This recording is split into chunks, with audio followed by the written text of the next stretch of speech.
வணக்கம். மாலை முரசு செய்திகளை விரிவாக பார்ப்பதற்கு முன் தலைப்புச் செய்திகளை பார்க்கலாம். மகாராஷ்டிரா மாநில முதலமைச்சராக பாஜகவின் தேவேந்திர பட்னாவிஸ் நாளை பதவியேற்பு. மும்பையில் நிர்மலா சீதாராமன், விஜய் ரூபானி தலைமையில் நடைபெற்ற சட்டமன்ற உறுப்பினர்கள் கூட்டத்தில் முடிவு செய்யப்பட்டதாக தகவல்.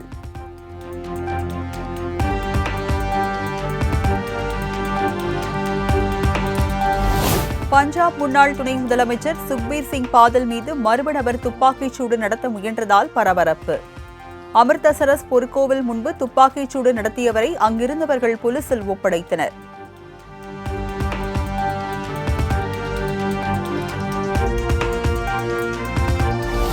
உத்தரப்பிரதேச மாநிலம் சம்பல் பகுதிக்கு செல்ல முயன்ற மக்களவை எதிர்க்கட்சித் தலைவர் ராகுல் காந்தி தடுத்து நிறுத்தம். காசியாபாத் எல்லையில் ராகுல் காந்தி, பிரியங்கா காந்தி ஆகியோரின் வாகனங்களுக்கு அனுமதி மறுக்கப்பட்டதால் பரபரப்பு.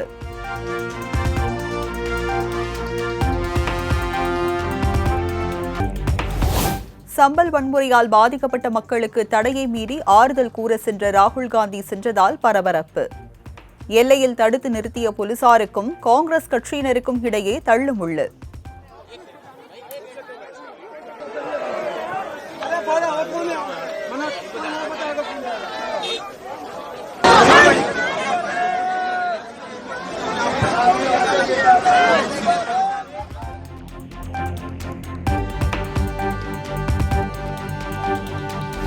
நாடாளுமன்ற வளாகத்தில் காங்கிரஸ், திமுக உள்ளிட்ட எதிர்க்கட்சி உறுப்பினர்கள் ஆர்ப்பாட்டம். அதானி முறைகேடு, மணிப்பூர் வன்முறை குறித்து விவாதிக்க கோரி முழக்கம்.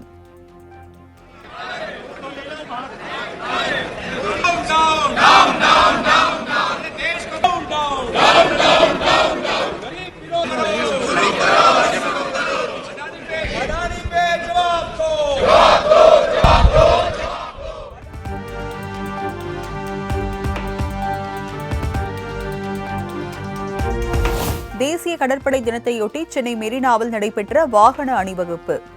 காமராஜர் சாலையில் நடைபெற்ற நிகழ்ச்சியில் கடற்படை அதிகாரிகள் உள்ளிட்டோர் பங்கேற்பு.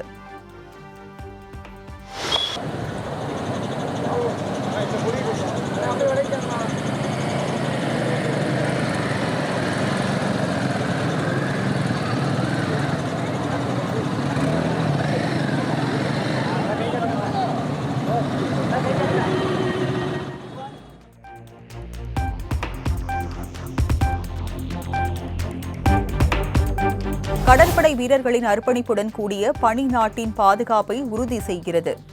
தேசிய கடற்படை தினத்தில் இந்திய வீரர்களுக்கு வீர வணக்கம் என பிரதமர் நரேந்திர மோடி எக்ஸ் தளத்தில் பதிவு.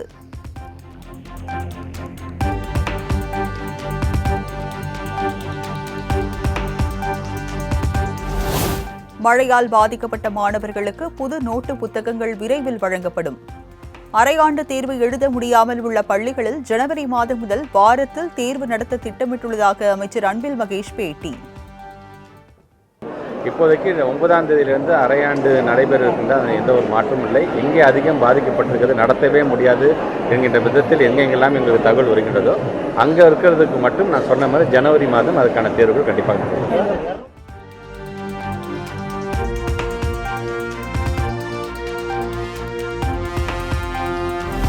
சென்னை மாநில கல்லூரியில் சுமார் 21 கோடி ரூபாய் மதிப்பில் கட்டப்பட்டுள்ள சிறப்பு மாணவர் விடுதியை திறந்து வைத்தார் முதலமைச்சர் மு.க.ஸ்டாலின். விடுதியை பார்வையிட்டதுடன் மாணவர்களுடன் புகைப்படம் எடுத்து மகிழ்ச்சி.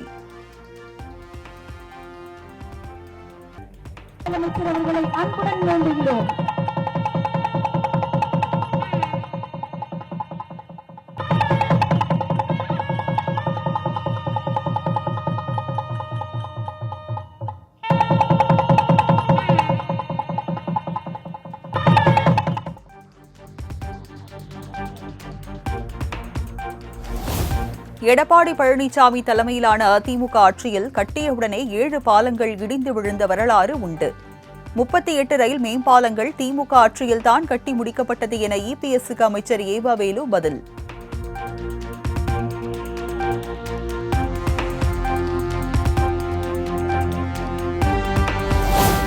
புயல் வெள்ளத்தால் பாதிக்கப்பட்டுள்ள தமிழ்நாட்டிற்கு உதவ தயார்.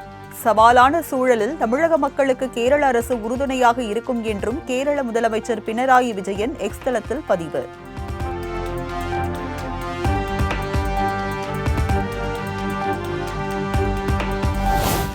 பாதிப்பை தமிழக அரசு முறையாக கையாளவில்லை என அமமுக பொதுச் செயலாளர் டிடிவி தினகரன் குற்றச்சாட்டு. அமைச்சர் மீது சேறு வீசப்பட்ட சம்பவம் மக்களின் மனநிலையை உணர்த்துவதாகவும் விமர்சனம். தஞ்சாவூர் கொஞ்சம் தப்பிச்சுட்டு நினைக்கிறேன். இங்க ஆரம்பத்துல மழை இங்க திரும்பும்னு சொன்னாங்க. தெய்வாதீனமா தஞ்சை மாவட்டம் தப்பித்து கொண்டது. இருந்தாலும் இங்கும் விவசாயிகளுக்கு பொதுமக்களுக்கு நிறைய பாதிப்பு ஏற்பட்டிருக்கு. அரசாங்கம் மார்த்தட்டி கொண்ட அளவிற்கு அவர்களால ஒன்றும் இதை சரியா அவங்க ஹேண்டில் பண்ணல.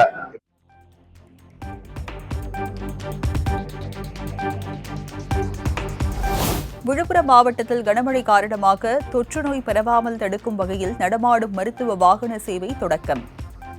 ஆட்சியர் அலுவலகம் அருகே நடைபெற்ற நிகழ்ச்சியில் அமைச்சர்கள் பொன்முடி, சிவசங்கர் ஆகியோர் கொடியசைத்து தொடங்கி வைத்தனர்.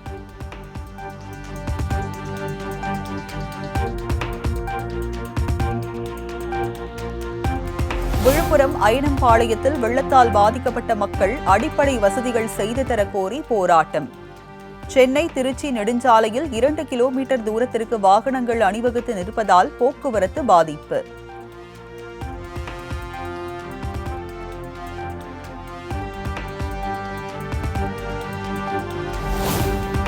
கிருஷ்ணகிரியில் தொடர் மழை காரணமாக வீட்டின் மீது சரிந்து விழுந்த ராட்சத பாறை. வீட்டின் சுவர் சேதமடைந்த நிலையில் நல்வாய்ப்பாக உயிர் சேதம் ஏற்படவில்லை.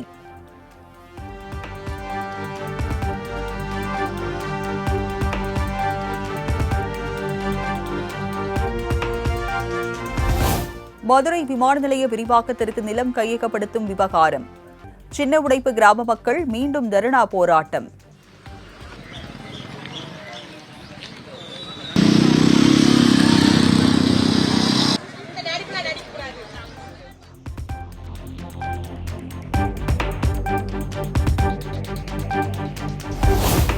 திருவள்ளூர் மாவட்டம் பள்ளிப்பட்டு கொசஸ்தலை ஆற்றில் ஏற்பட்ட வெள்ளப்பெருக்கால் மூழ்கிய தரைப்பாலம். போக்குவரத்து துண்டிக்கப்பட்டுள்ளதால் 10 கிராம மக்கள் அவதி.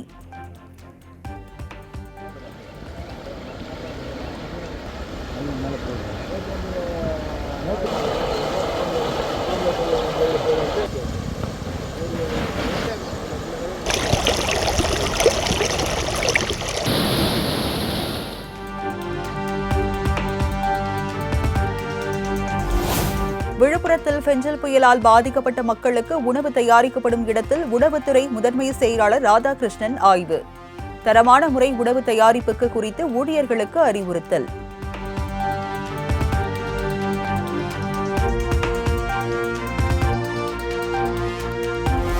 சேலம் மாவட்டம் அரசிராமணி செட்டிப்பட்டி அருகே சரவங்கா நதியில் ஏற்பட்ட வெள்ளப்பெருக்கு.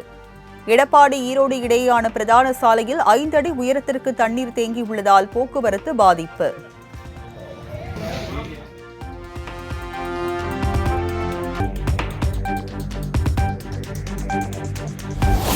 கொடைக்கானலில் ராட்சத மரம் சொகுசு பேருந்தின் மீது விழுந்து விபத்து.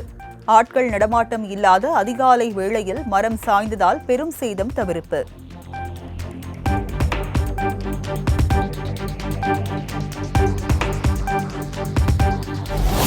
ஒசூர் அருகே கெலவரப்பள்ளி நீர்த்தேக்கத்தில் இருந்து தென்பெண்ணை ஆற்றில் குவியல் குவியலாக பொங்கி வரும் ரசாயன நுரை. கடுமையான துர்நாற்றம் வீசுவதால் விவசாயிகள் வேதனை.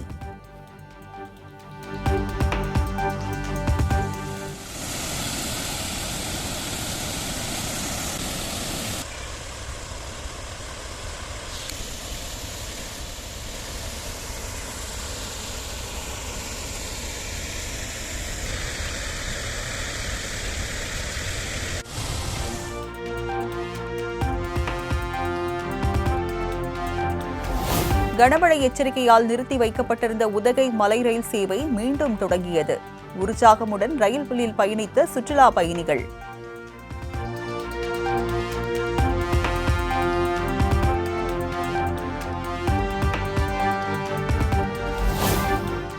ஒகேனக்கல் காவிரி ஆற்றில் நீர்வரத்து வினாடிக்கு 33,000 கன அடியாக சரிவு. மழை இல்லாததால் நேற்று இரவு 43,000ஆக இருந்த தண்ணீர் வரத்து குறைந்தது.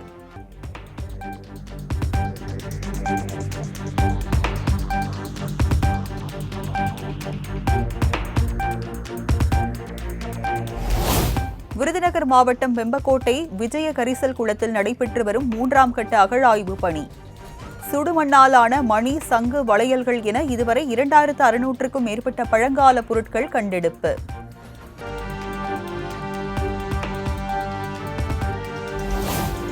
நெடுஞ்சாலை பணிகளுக்கான பேக்கேஜிங் டெண்டர் அரசாணையை ரத்து செய்ய கோரிய வழக்கு. விசாரணை முடிந்த இறுதி உத்தரவுக்காக ஒத்திவைத்தது உயர்நீதிமன்ற மதுரை கிளை.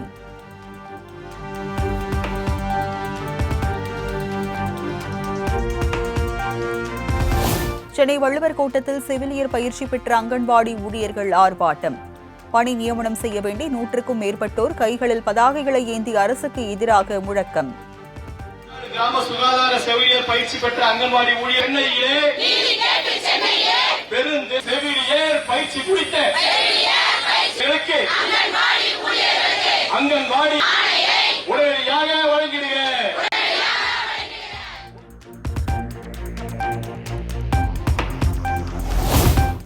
அதிமுகவுக்கு இரட்டை இலை சின்னம் ஒதுக்க எதிர்ப்பு தெரிவித்த விண்ணப்பத்தின் மீது ஓ பன்னீர்செல்வத்தின் கருத்தை கேட்டு முடிவெடுக்க வேண்டும். இந்திய தலைமை தேர்தல் ஆணையத்திற்கு சென்னை உயர்நீதிமன்றம் உத்தரவு.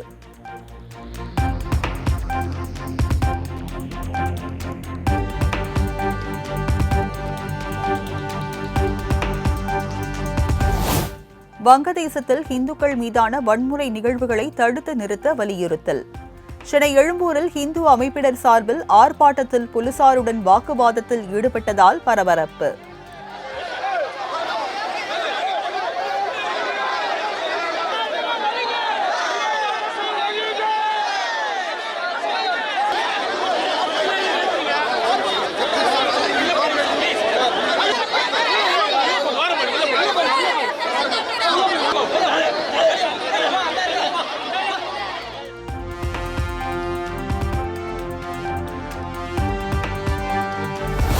பழனி மலைக்கோயிலில் ஓய்வு பெற்ற நீதிபதி பொங்கியப்பன் தலைமையிலான சிலை பாதுகாப்பு குழு ஆய்வு. 3 மணி நேரத்திற்கு மேலாக நடைபெற்ற ஆய்வு காரணமாக பக்தர்களுக்கு அனுமதி மறுப்பு.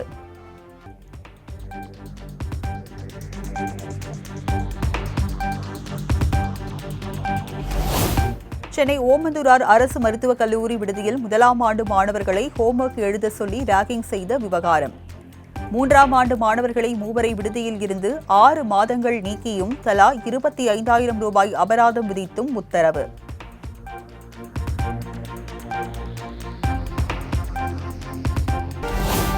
சென்னை மெரினா ரோப்கார் சேவைக்கான கட்டுமான பணிகளுக்கு டெண்டர் கோரியது சென்னை மாநகராட்சி. வருகிற 17ஆம் தேதிக்குள் டெண்டருக்கு இணையதளம் மூலம் விண்ணப்பிக்கலாம் எனவும் அறிவிப்பு.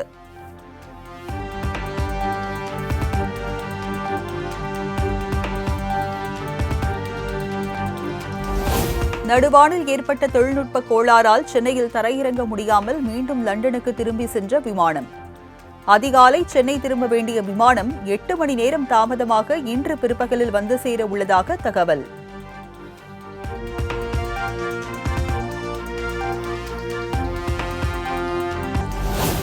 திருப்பூர் மாவட்டம் பல்லடம் அருகே ஒரே குடும்பத்தை சேர்ந்த 3 பேர் கொலை செய்யப்பட்ட சம்பவத்தில் 14 தனிப்படைகள் அமைத்து தீவிர தேடுதல் வேட்டை. தமிழ்நாடு முழுவதும் கொலை செய்து கொள்ளையில் ஈடுபட்ட பழைய வழக்குகளில் தொடர்புடைய 850 பேரின் விவரங்கள் சேகரிப்பு.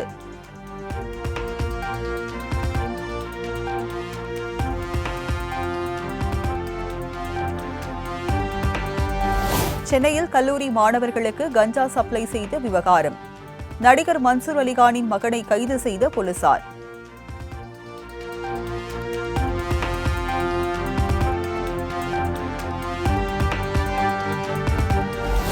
திருவண்ணாமலை அண்ணாமலையார் கோவிலில் கொடியேற்றத்துடன் தொடங்கிய தீப திருவிழா. அரோகரா முழக்கம் விண்ணை பிளக்க ஏராளமான பக்தர்கள் சுவாமி தரிசனம்.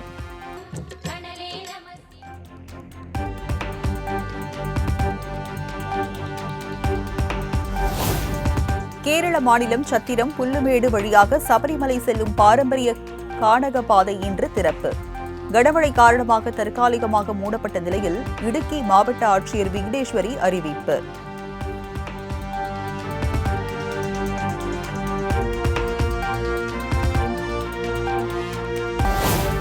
நாடு முழுவதும் டிஜிட்டல் மோசடிக்கு பயன்படுத்தப்பட்ட 59,000 வாட்ஸ்அப் கணக்குகள் முடக்கம்.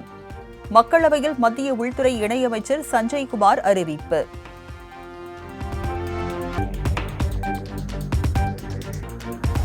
ஆந்திரா, தெலுங்கானா மாநிலங்களில் பல்வேறு இடங்களில் லேசான நிலநடுக்கம். ரிக்டர் அளவுகோலில் 5.3 பதிவு.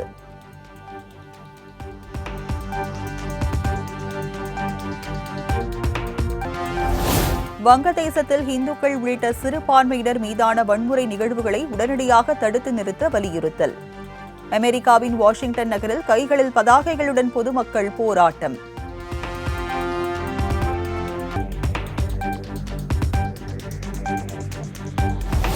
டேஸ்ட் அட்லஸ் வெளியிட்ட டாப் 10 சிக்கன் உணவு பட்டியலில் சிக்கன் என்ற தென்கொரிய உணவு முதலிடம்.